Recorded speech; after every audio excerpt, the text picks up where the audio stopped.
السلام عليكم ورحمة الله وبركاته. بسم الله الرحمن الرحيم. الحمد لله رب العالمين، والصلاة والسلام على سيد الأنبياء والمرسلين. أما بعد. ഷെയ്ഖുന മുഹയ്യിസുന്ന Ponmala P Abdul Khader Musliyar ഉസ്താദ് അവർകളെ കുറിച്ചാണ്. SYSന് 70 തികയുന്നതുപോലെ സൂര്യവർഷപ്രകാരം ഷെയ്ഖുനായ്ക്കും 70 തികയുകയാണ്. സമസ്തയുടെ 100ാം വാർഷികം നമ്മളൊക്കെ കാത്തു നിൽക്കുന്നത് പോലെ SYSന് 100ാം വാർഷികമുണ്ടാകും. നമുക്കും ഉസ്താദുമാർക്കുമൊക്കെ അതിലും സംബന്ധിക്കുവാൻ അള്ളാഹു തൗഫീഖ് നൽകുമാറാകട്ടെ നാം പ്രാർത്ഥിക്കുകയാണ്. ഓത്തിനിരുത്തുന്നതിന് മുമ്പായി SYSൻ്റെ പ്രസിഡൻ്റായിരുന്ന അന്നത്തെ ബഹുമാനപ്പെട്ട പാണക്കാട് പൂക്കോയത്തങ്ങൾ ഇന്ന് ആണ്ടിൻ്റെ ദിവസം കൂടിയാണ്. അള്ളാഹു ദറജ ഏറ്റിക്കൊടുക്കട്ടെ. മഹാനവർകളുടെ മുന്നിൽ കൊണ്ടുപോയി ഉമ്മ മന്ത്രിപ്പിച്ചപ്പോൾ അന്ന് നടത്തിയ ദീർഘദർശനത്തിൻ്റെ പൊരുളാണ് ഇന്ന് നാം കണ്ടുകൊണ്ടിരിക്കുന്ന ആ വൈജ്ഞാനികമായ വലിയ മേൽവിലാസം. ചാപ്പനങ്ങാടി ബാപ്പു മുസ്ലിയാരെ കാണാൻ പോയപ്പോൾ പറഞ്ഞത് നിങ്ങൾക്ക് വലിയ ദർസുകൾ ഉണ്ട് എന്നാണ്. വടകര മുഹമ്മദ് ഹാജിയെ സമീപിച്ചപ്പോൾ നിങ്ങൾ ഉന്നതമായ ദർസ് നടത്തണം എന്ന് നിർദ്ദേശിക്കുകയും സന്തോഷപൂർവം പ്രാർത്ഥിച്ചു കൊടുക്കുകയും തൻ്റെ കൈവിരലിൽ അണിഞ്ഞിരുന്ന മോതിരം ഷെയ്ഖുന മുഹയ്യിസുന്ന അവർകൾക്ക് നൽകുകയും ചെയ്തിട്ടുണ്ട്. പലപ്പോഴായി നഷ്ടപ്പെട്ടുപോയ ആ മോതിരം പിന്നെ അത്ഭുതകരമായി 4 തവണ തന്നെ തിരിച്ചു വരികയും ഇന്നും ഉസ്താദ് അവർകളുടെ കരങ്ങൾക്ക് ആ മോതിരം ശക്തി പകരുന്നത് നാം കാണുകയും ചെയ്യുന്നു. വളരെ ചെറിയ പ്രായത്തിൽ തലക്കടത്തൂർ എന്ന വലിയ വിദ്വൽ പ്രതിഭകൾ മാത്രം മുദരിസുമാരായി ഉണ്ടായിരുന്ന പ്രദേശത്തേക്ക് ദർസിന് വേണ്ടി നിയോഗിച്ചത് ഷെയ്ഖുന ബഹറുൽ ഉലൂം OK ഉസ്താദ് നവ്വറല്ലാഹു മർഖദഹു മഹാനവർകളാണ്. സമസ്ത കേരള ജംഇയ്യത്തുൽ ഉലമ പുനഃസംഘടിപ്പിച്ചപ്പോൾ ആ വലിയ പണ്ഡിത ശ്രേണിയിലേക്ക് 7 വയസ്സു പ്രായം കുറവുള്ള ഈ മഹാപണ്ഡിതനെ നിർദ്ദേശിച്ചതും ബഹുമാനപ്പെട്ട ബഹറുൽ ഉലൂം OK ഉസ്താദ് തന്നെയാണ് നാം മനസ്സിലാക്കണം. പരിശുദ്ധ ഖുർആൻ്റെ തജ്വീദിൻ്റെ നിയമങ്ങളുടെ ഭാഗമായി ജഹറും ഹംസും ചില അക്ഷരങ്ങളുടെ പ്രത്യേക സിഫത്തുകൾ, അവിടെ ഉദാഹരണത്തിന് വേണ്ടി അക്ഷരങ്ങളെ എണ്ണിപ്പടിക്കുന്നിടത്ത് ഫഹസ്സഹു ശഖ്സുൻ സകത, മൗനം പാലിക്കുന്ന ഒരു മഹാമനീഷി എല്ലാറ്റിനും പ്രേരണ നൽകി എന്നു പറയുന്ന അർത്ഥം വയ്ക്കാവുന്ന ആ വാക്ക് നാം ഉദാഹരണമായി പഠിപ്പിക്കുന്നുണ്ടെങ്കിൽ സമസ്ത മുഷാവറ പുനഃസംഘടിപ്പിച്ചപ്പോൾ 10ലേറെ മുഷാവറ അംഗങ്ങളുടെ പേരുകൾ എഴുതി ചേർത്തത് ഷെയ്ഖുന ബഹറുൽ ഉലൂം OK ഉസ്താദ് തന്നെയായിരുന്നു. 7 തലമുറകളിൽ ഇന്ന് പരന്നു കിടക്കുന്ന പണ്ഡിത പാരാവാരത്തിൻ്റെ പടത്തലവനാണ് ബഹുമാനപ്പെട്ട ബഹറുൽ ഉലൂം എങ്കിൽ ആ മനസ്സുകളിലൊക്കെ ഇടം നേടുകയും വലിയ ഉത്തരവാദിത്തങ്ങൾ ചരിത്രപരമായി നിർവഹിക്കുകയും ചെയ്ത ഇതിഹാസത്തിൻ്റെ പേരാണ് ഷെയ്ഖുന മുഹയ്യിസുന്ന പി അബ്ദുൽ ഖാദർ മുസ്ലിയാർ പൊന്മള ഉസ്താദ്. കൊടിയത്തൂർ ഖാസി എന്ന് പറയുന്ന ഒരാൾ ജംഇയ്യത്തുൽ ഉലമ ഇസ്സുന്നി എന്ന പ്രസ്ഥാനവുമായി വന്നപ്പോൾ ആദ്യം മുജാഹിദായി, പിന്നീട് ജമാഅത്തുകാരനായി, പിന്നീട് ചുവന്ന തെരുവിൽ എവിടെയോ, ഒരുപക്ഷെ അതിനുമപ്പുറം എവിടെയോ കാണാതായിപ്പോയ ഒരു മൗലവി ധാരാളം വിദണ്ഡവാദങ്ങളുമായി ഈ സമൂഹത്തിൽ പണ്ഡിതന്മാരെ ചോദ്യം ചെയ്തപ്പോൾ അവിടെയെല്ലാം പണ്ഡിതോചിതമായി ഈ സമൂഹത്തിന് നേതൃത്വം നൽകുകയും സംവാദങ്ങളിൽ സാന്നിധ്യവും പലപ്പോഴും നിർണായകമായ പങ്കും നിർവഹിക്കുവാൻ ബഹുമാനപ്പെട്ട പന്മള ഉസ്താദിന് സാധിച്ചിട്ടുണ്ടായിരുന്നു. ഈ സമൂഹത്തിൽ, കേരളത്തിൽ ധാരാളം മുജ്തഹിദുകളുണ്ട് എന്ന് അഭിമാനിക്കുന്ന ഒരു കൂട്ടരാണ് സലഫി എന്ന പേരിൽ അറിയപ്പെടുന്നവർ.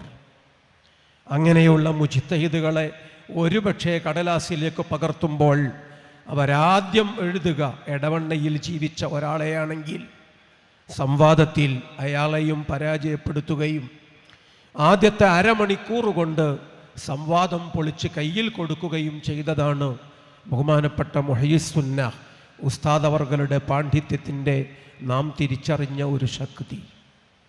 മഹാനായ പതി അബ്ദുൽ ഖാദർ മുസ്ലിയാർ ആദർശത്തിൻ്റെ തേരോട്ട രംഗത്ത് പഴയകാലത്തെ ഏറ്റവും ശ്രദ്ധേയമായ നാമമായിരുന്നെങ്കിൽ ആദർശത്തിൻ്റെയും സ്ഥാപനത്തിൻ്റെയും സംഘടനയുടെയും എണ്ണിയാൽ തീരാത്ത വലിയ വലിയ മേഖലകളുടെ എല്ലാം കുലപതിയായി നമുക്ക് കാണാനുള്ള പേരാണ് പരി എന്ന വീട്ടിൻ്റെ മേൽവിലാസം സ്വന്തം പേരിനോടൊപ്പം കൊണ്ടു നടക്കുന്ന പി ബഹുമാനപ്പെട്ട പൊന്മള ഉസ്താദ്. ഇ കെ ഹസൻ മുസ്ലിയാർ കയറി വരുന്നു, കോട്ടൂർ ഉസ്താദിനോട് പറയുന്നു, അൽഫിയ നന്നായി ഓതിപ്പടിച്ച ഒരു മുത്തഅല്ലിമിനെ വേണം.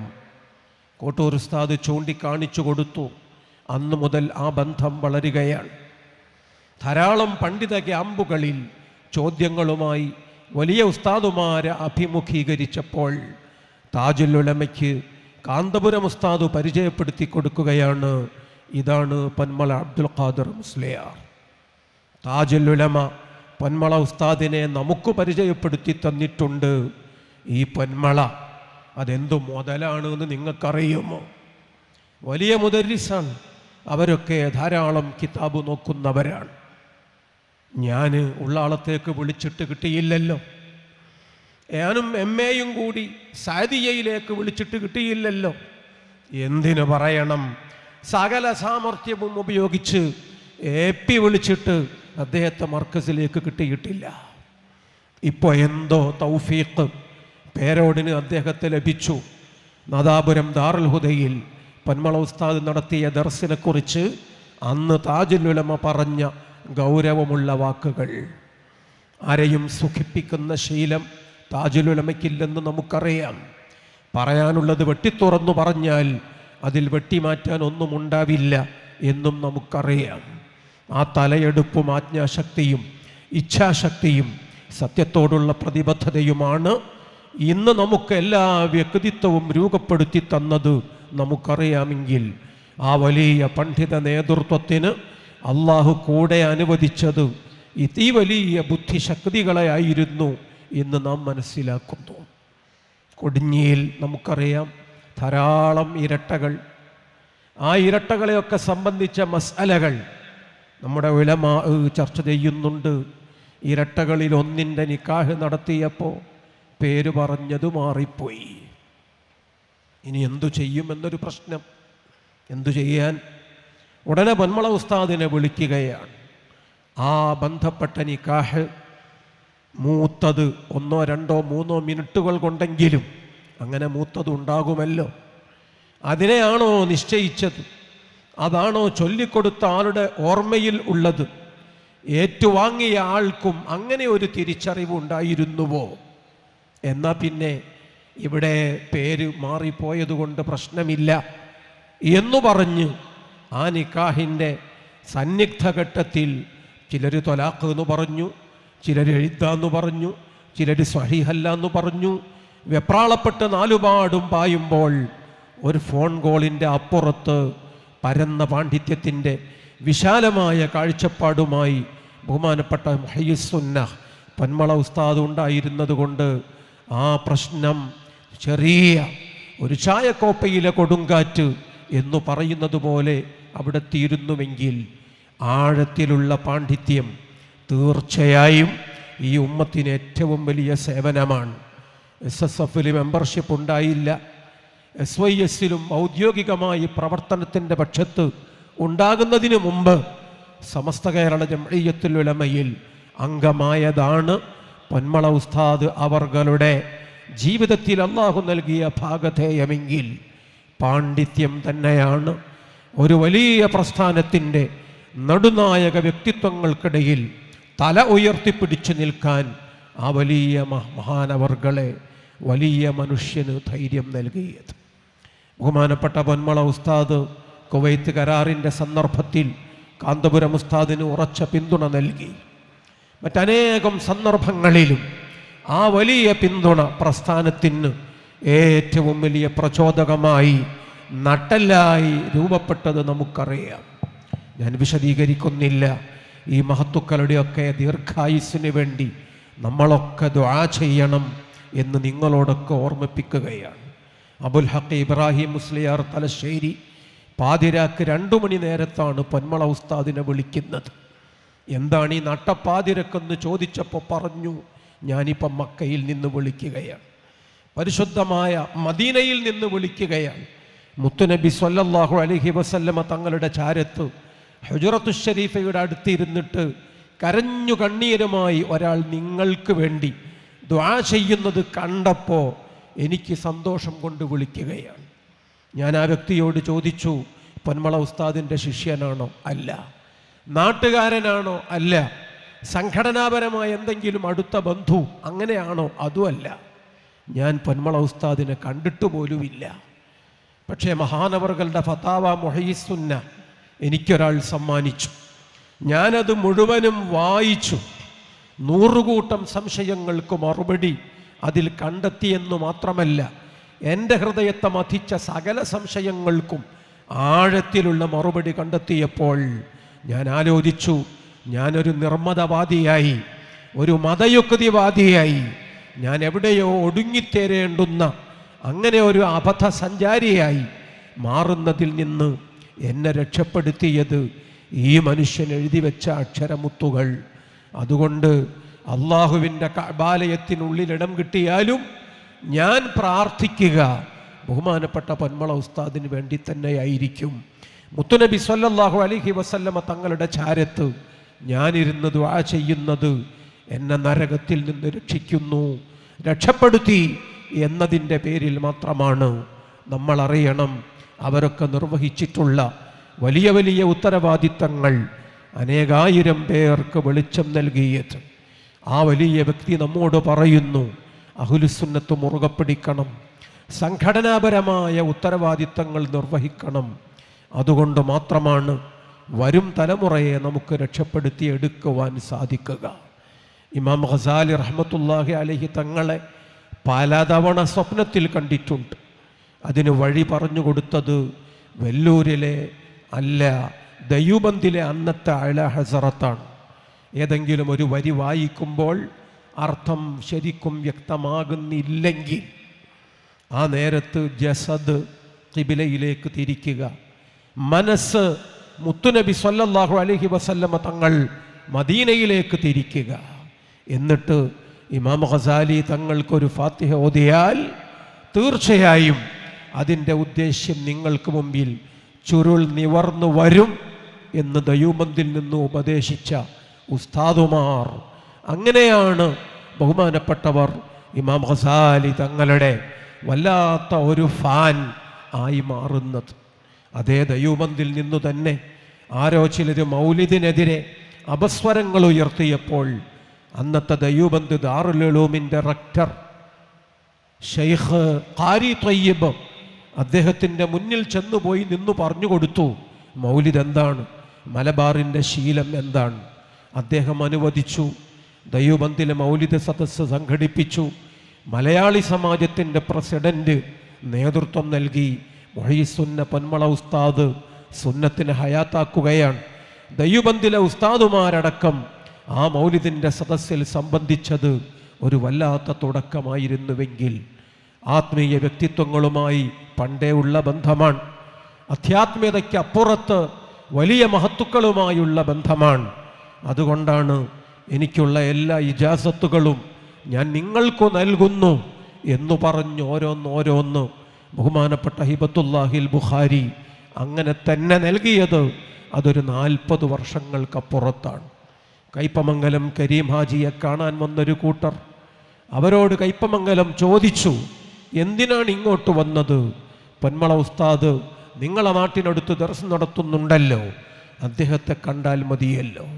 ബഹുമാനപ്പെട്ട ഉസ്താദ് അവർകളുടെ വൈജ്ഞാനികവും അധ്യാത്മികവുമായ ഈ ശൈലിയെയൊക്കെ നമ്മുടെ സമൂഹത്തിൽ പലരും തിരിച്ചറിയാതെ പോയത് അവരുടെ നഷ്ടമല്ല, തലമുറയുടെ തന്നെ നഷ്ടമാണ് എന്ന് നമ്മൾ ഓരോരുത്തരും മനസ്സിലാക്കണം. ഞാൻ ദീർഘിപ്പിച്ച് സംസാരിക്കുന്നില്ല. കുറ്റിച്ചിറയിൽ നടന്ന വലിയ സംവാദം, ഫതാവൽ കുബറയിൽ നിന്ന് 2 ഉദ്ധരണികൾ വായിച്ചു. ഷെയ്ഖുന സുൽത്താനുൽ ഉലമ കാന്തപുരം ഉസ്താദ് ഇമാം ഷാഫിഈ തങ്ങളുടെ ഇഖ്തിലാഫുൽ ഹദീസ് എന്ന മഹത്തായ ഗ്രന്ഥത്തിൽ നിന്നും ഇബാറത്തുകൾ വായിച്ചപ്പോൾ പൊന്മള ഉസ്താദ് ആ വേദിയിൽ നിന്നു തന്നെ ആ ഇബാറത്തുകൾ മനഃപ്പാഠമാക്കുകയാണ്. പിന്നെ തേടി അലഞ്ഞു.